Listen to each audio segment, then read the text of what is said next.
général sur la problématique de rejet thermique des centrales nucléaires dans les cours d'eau, avec un aspect généralité, réglementation et perspective. Voilà, donc je suis à l'Institut de radioprotection et de sûreté nucléaire, au laboratoire de recherche le transfert aquatique qui est à Cadarache.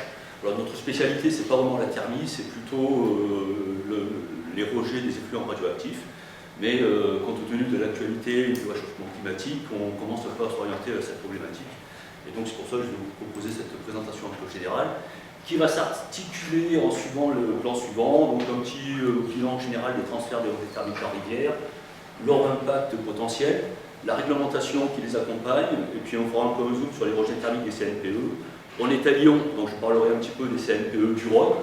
Et puis on abordera pour finir la problématique des étiages et canicules qui chaque été maintenant deviennent de plus en plus problématiques, notamment les médias en font de plus en plus part, et puis en perspective, effectivement, le problème du réchauffement climatique. Donc concernant les transferts des rejets thermiques en rivière, eh bien, déjà la rivière, il faut considérer ça à l'échelle de son bassin versant. Et quand vous avez une installation qui émet des rejets thermiques dans ce type de système, eh bien, vous allez avoir à l'aval la propagation d'un panache thermique qui va évoluer et se disperser le long de ce système. Donc vous allez d'abord avoir des mécanismes, je dirais, physiques, de dispersion, de diffusion, de transport, et également ce qui fait la spécificité des rejets thermiques, c'est les effets de densité. On aura l'occasion, enfin, on vous en reparlera d'autres de cette journée. Et donc ces principaux mécanismes vont intervenir dans le champ proche du rejet, en fait, pendant la phase de dispersion du panache, qui va définir différentes zones de mélange de l'amont vers l'aval. Ainsi, dans le champ proche, on va avoir une zone de mauvais mélange, où le panache ne sera pas complètement mélangé dans la colonne d'eau, et potentiellement on aura des stratifications verticales de température. Ensuite, au bout d'un certain temps, dans ce qu'on appelle la zone de bon mélange, on va avoir un étalement complet du panache sur l'ensemble du cours d'eau, mais potentiellement, du fait des rejets thermiques et des effets de densité, on peut encore conserver sous certaines conditions des effets de stratification thermique verticaux. Et puis ensuite, ça va dépendre des autres sources à l'aval du domaine, et puis également des affluents, des échanges avec la nappe, et de l'ensemble des processus thermiques, tels que la conduction avec le lit, la conduction avec l'air, l'albédo du rayonnement solaire, donc les effets nuit, jour, nuage, ombrage comme viennent d'être évoqués, et puis les effets aussi de changement phasique, comme l'évaporation du cours d'eau ou la condensation, qui sont aussi des sources d'échange de chaleur. Voilà. Donc pour résumer, dans le champ proche, c'est plutôt les phénomènes physiques type dispersion, diffusion, densité qui vont dominer. Et à l'échelle du bassin versant, à grande échelle, on va falloir prendre en compte tous les effets thermiques, les échanges thermiques qui peuvent intervenir également. Donc dans ce contexte-là, différents impacts peuvent arriver dans ce milieu-là. Le premier qu'on peut considérer, c'est la baisse d'oxygène dissous. L'élévation de température, mécaniquement, vous allez avoir une baisse d'oxygène dissous. Et donc ça peut affecter la survie, la reproduction et le comportement des organismes aquatiques. Inversement, on peut aussi avoir une augmentation du métabolisme de certains micro-organismes, comme les algues planctoniques, les bactéries, protozoaires, et donc par exemple avoir des phénomènes d'eutrophisation. Localement, notamment dans les zones stratifiées où vous avez des veines d'eau qui ne sont pas complètement mélangées en thermique, mais vous pouvez avoir des zones d'attraction ou de répulsion des poissons selon l'espèce, l'âge et la saison. Et donc tout ça, ça peut conduire à des modifications des communautés aquatiques, que ce soit du point de vue de la biodiversité ou des déséquilibres du système de l'écosystème. Alors globalement, il est par exemple proposé qu'on peut considérer que vous avez un changement de typologie du milieu en termes écologiques si sur 30 jours les plus chauds de l'année, vous avez une élévation de température de près de plus de 2 degrés, ou si vous avez 3 degrés sur les 15 jours du maximum thermique. Voilà. Alors ça c'était pour les effets sur l'environnement, mais vous avez aussi des potentiels effets sur la qualité de l'eau, et par exemple au-delà de 25 degrés, eh bien, vous pouvez avoir des proliférations de pathogènes comme légionelles, amibe, etc. Et du point de vue notamment du traitement de ces eaux-là, par exemple, en France on utilise essentiellement des traitements par chlore, et au-delà de 25 degrés, le chlore peut perdre ses effets de potabilisation. Donc tout ça fait que ces rejets thermiques sont accompagnés d'une réglementation qui a pour but de cadrer le fonctionnement des installations pour limiter l'impact et les effets de ces rejets. Alors cette réglementation, elle est basée essentiellement sur une directive européenne qui date de 1978 sur la qualité des eaux douces ayant besoin d'être protégées ou améliorées pour être aptes à la vie des poissons. Donc ça a été publié en 1978 et elle a été reprise en 2006. Alors voilà, je vous ai mis ici, grosso modo, le tableau qu'il a décrit. Je ne vais pas rentrer dans le détail ici, mais retenez globalement que les grandes lignes, c'est que il ne faut pas augmenter, l'installation ne doit pas augmenter la température entre l'amont et l'aval de plus de 3 degrés. Et attention, ici je parle de température moyenne complètement diluée, donc c'était la température en flux qui a été évoquée tout à l'heure. Et il ne faut pas que la température dépasse 28 degrés en moyenne. Donc généralement, c'est des moyennes journalières en mélange complet. Donc sur la base de cette directive, ensuite, les sites vont faire des études d'impact avant d'être mis en exploitation. Ces études d'impact sont soumises à l'autorité de sûreté nucléaire, l'ASN, et c'est elle qui va donner les autorisations de fonctionnement et qui va cadrer le fonctionnement des installations. Donc ça va consister essentiellement à cadrer les autorisations de prélèvement de débit amont, de température max à l'aval et d'échauffement à l'aval. Et ça va dépendre du temps, donc de la saison, éventuellement des conditions de débit de la rivière et de température de la rivière. Et tout ça est considéré en moyenne journalière. Alors, pour accompagner ces autorisations de fonctionnement, vous avez également des obligations de surveillance et d'information.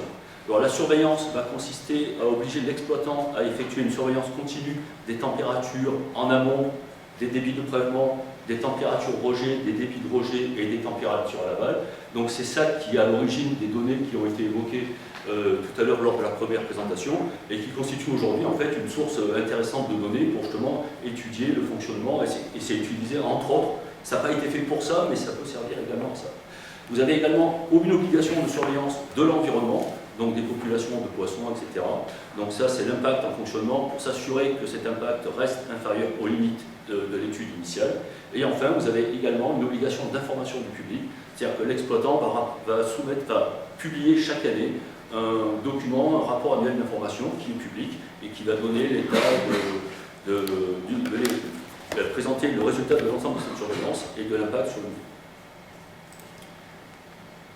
niveau. Voilà. Donc maintenant, je vais parler un peu plus précisément des rejets thermiques des centrales nucléaires. Et donc en gros, une centrale nucléaire, finalement, l'objectif c'est de faire de la vapeur pour faire tourner une turbine, produire de l'électricité. Donc vous avez une source chaude qui est le réacteur et un circuit primaire qui va récupérer la chaleur produite par le réacteur, qui va l'échanger à un circuit eau vapeur qui va permettre de faire tourner la turbine. Et puis ensuite, ce circuit eau vapeur va échanger avec la source froide au niveau du condenseur, donc la partie verte qui est ici. Et c'est ici que va se faire le transfert vers l'environnement, sachant que le rendement moyen de ces installations, c'est à peu près 33%. Donc ça veut dire qu'il va falloir évacuer une puissance qui est quasiment équivalente en puissance thermique à 2 fois la puissance électrique produite. Donc si vous avez un 900 MW, eh bien, il faut quasiment rejeter 1800 MW dans l'environnement. Donc pour ça, vous avez deux types de circuits. Vous avez un circuit ouvert et un circuit fermé.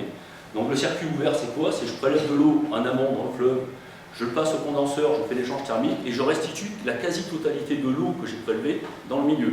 Cette eau va être élevée en température de l'ordre de 10 à 15 degrés et le débit de prélèvement et de restitution, c'est de l'ordre de 40 à 60 mètres cubes secondes. Donc là, vous avez un transfert complet de la thermie échangée vers le courant. Vous avez un deuxième système qui sont les circuits fermés, où cette fois, les prélèvements d'eau vont être beaucoup plus faibles, de l'ordre de quelques mètres cubes par seconde, et au lieu d'être transférés directement ensuite à l'aval dans le cours d'eau, vous avez un échangeur atmosphérique, ce sont les grandes structures, les aéroréfrigérants que vous voyez, et c'est dans ces échangeurs thermiques où en fait la plus grande partie de la thermie va être évacuée vers l'atmosphère sous forme d'évaporation, donc 75 à 80%, et de convection 25 à 20%. Seulement 5% de l'énergie résiduelle va être retransférée vers l'aval, vers le cours d'eau, mais au lieu d'être à des débits de plusieurs dizaines de mètres cubes secondes, vous allez être à des débits de quelques mètres cubes secondes, et pour des températures d'échauffement de 5 à 10 degrés au niveau du condenseur, 5 à 10 degrés dépendant des conditions atmosphériques entre l'été et l'hiver. Donc, comme je vous l'ai dit, un petit zoom sur les installations nucléaires qui sont les CNPE qui sont installées au bord du Rhône. Aujourd'hui, on peut dire que le Rhône, au sens des installations nucléaires, est probablement le système le plus nucléarisé au monde. Donc vous allez avoir une première installation qui est au niveau du budget, qui est composée de deux réacteurs à eau pressurisée de 900 MW, Alors ce qui est intéressant sur cette installation, c'est que vous avez les deux systèmes, vous avez deux réacteurs qui sont en circuit ouvert, donc avec un prélèvement de 2 fois à peu près 46 mètres cubes secondes restitué avec 10 degrés en plus dans le milieu, et vous avez deux réacteurs à haute pression aux appareils de 900, mais en circuit fermé, où cette fois vous allez avoir plutôt des prélèvements de l'ordre de 11 mètres cubes secondes, et avec une restitution de quelques degrés seulement dans le milieu. Vous avez Saint-Alban, qui est un peu plus en aval de Lyon, là.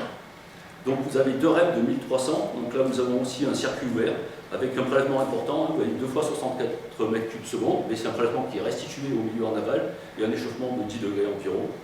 Cruas, lui, est complètement en circuit fermé, donc un impact thermique plutôt négligeable. Et plus bas en aval, pour finir, vous avez Tricastin avec 4 REP de 900 MW et un circuit ouvert, donc cette fois avec 4 fois 47 mètres cubes secondes et un delta T de 11 degrés. Donc delta T, c'est 11 degrés bien précis au condenseur. C'est pas 11 degrés qui va être complètement. Ensuite, vous avez le mélange de la rivière qui va venir avec le flux naturel du Rhône. Donc le CNPE du Rhône, c'est à peu près 14 réacteurs et ça représente environ 22% de la production électronucléaire française.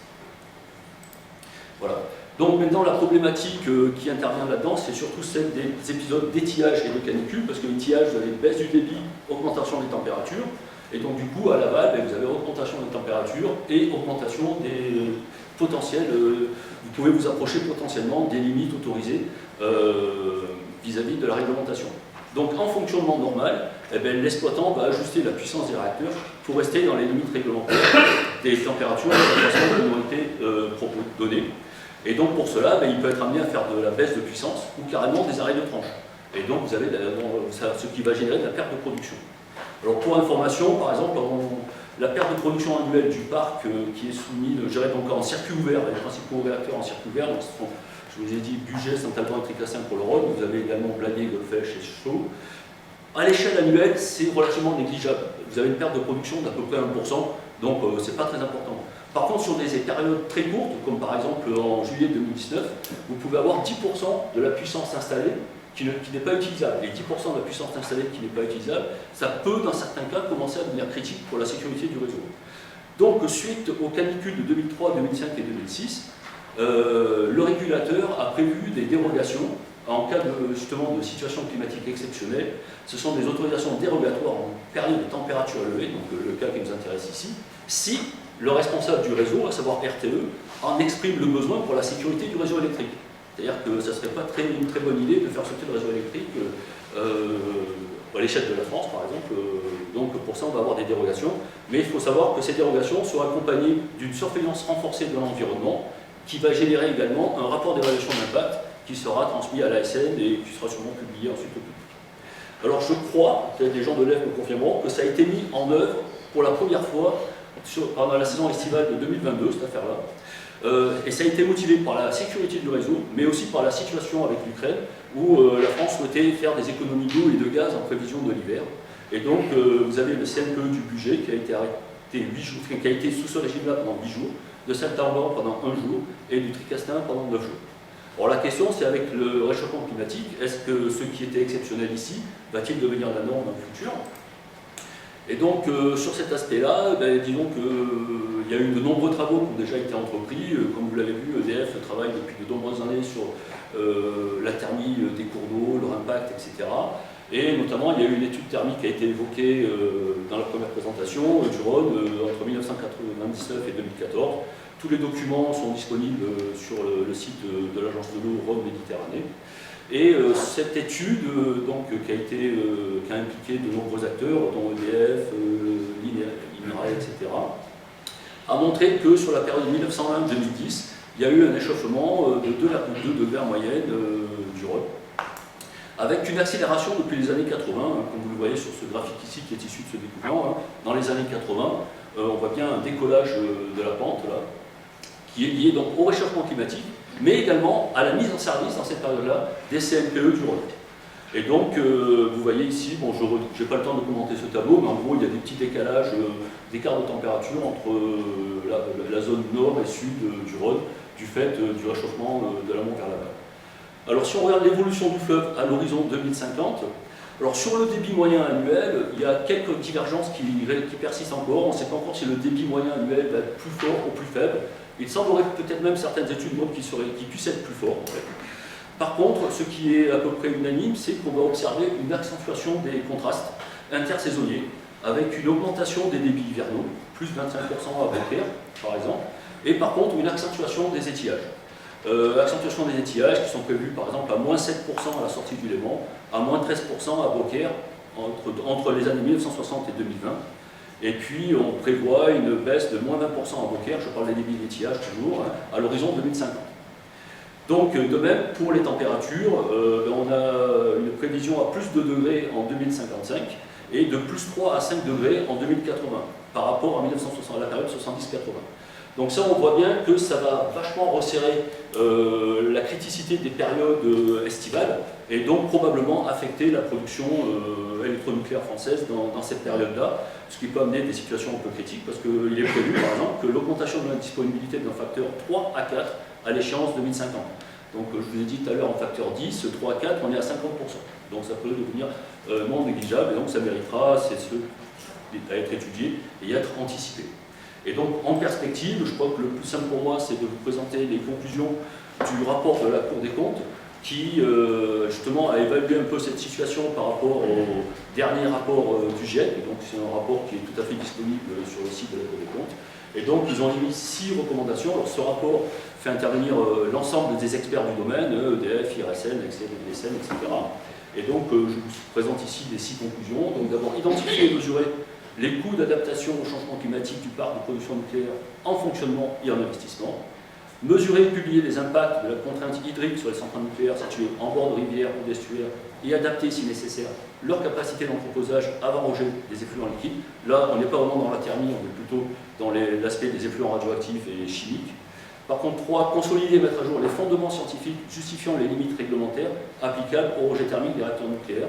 Donc là, je pense qu'on est vraiment dans le vif du sujet un peu aujourd'hui. C'est-à-dire que si le réchauffement climatique génère une augmentation de la température du Rhône au-delà de 28 degrés, enfin proche de 28 degrés, c'est-à-dire si vous avez un permis de conduire qui vous dit que vous ne devez pas passer au feu rouge, mais que le feu est tout le temps rouge, il y a peut-être des études à voir à ce niveau-là.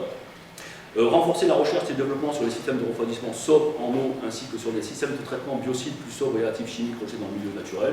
Donc là, je pense que ça fait allusion aux systèmes fermés que j'ai évoqués tout à l'heure, qui ont un impact thermique plus faible que les systèmes ouverts, mais la contrepartie, c'est des traitements chimiques et biocides plus importants. Donc la balance est à peser entre les deux. Et développer une approche commune de l'adaptation au changement climatique pour le nouveau nucléaire, intégrer et décliner entre les différents partenaires sur cette thématique-là, et notamment être d'accord sur un scénario du GIEC à peu près commun, de façon à ne pas partir tout le monde dans tous les sens, et produire les études de faisabilité prenant en compte le changement climatique concernant les 10 EPR2. Vous avez tous entendu parler des projets de renucléarisation, des développements de nouveaux EPR en France, et donc forcément c'est un problème qui sera à intégrer. Merci pour votre attention.